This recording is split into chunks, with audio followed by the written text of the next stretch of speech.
السلام علیکم. نئی ویډیو سره تاسو غلکلی وی. امید لرم چې تاسو ټول به روغ جوړ او خوشحاله وئ. ژوند په مزو کې به وئ.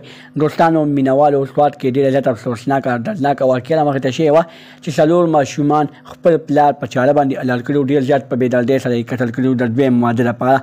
دوستانو یو سړی و چې څلور ماشومان بچي یې وو، ښځه یې مړه شوله. د ښځې مړه کېدو نه بعد د دویم واده کول غوښتل، خو دا خپل زمین ملامته کړی و چې ستا بچي دي او دې بچو را په دغه دویم واده مه کوه.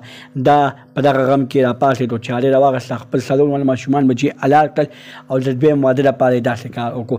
هغه ظالم بدبخته پلار پولیسو کې ګرفتار کړی دی. پولیسو ته هغه ظالم بدبخته پلار څه بیان وکړی دی چې دغه ظالم بدبخته پلار خپل ماشومان بچي په خپل لاس باندې ولې حلالول. ټول معلومات تاسو ته دلته په دې ویډیو کې درکوم. نو زموږ دا ویډیو خامخا وګورئ چې مکمل معلومات نه ځان خبر کړئ.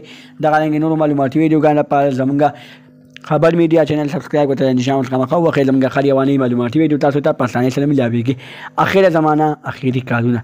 دوستانو یو ظالم بدبخته سړي د دویم واده لپاره خپل څلور ماشومان بچي ډېر زیات په بېدردۍ سره قتل کړل.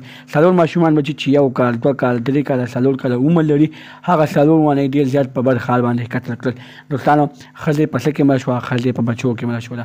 ای ظالمه چې تا کله بچي راوړل او دغه ښځې دې هغه بچو کې مړه شوله، نو ای ظالمه ته داسې کار بیا ولې کوې؟ ته داسې کار وکړه چې د خپلو بچو لپاره واده وکړه. نو ته داسې کار کوې چې خپل بچي قتل کوې او د خپل ځان لپاره واده کوې. ته هسې هم د خپل ځان لپاره واده کوې.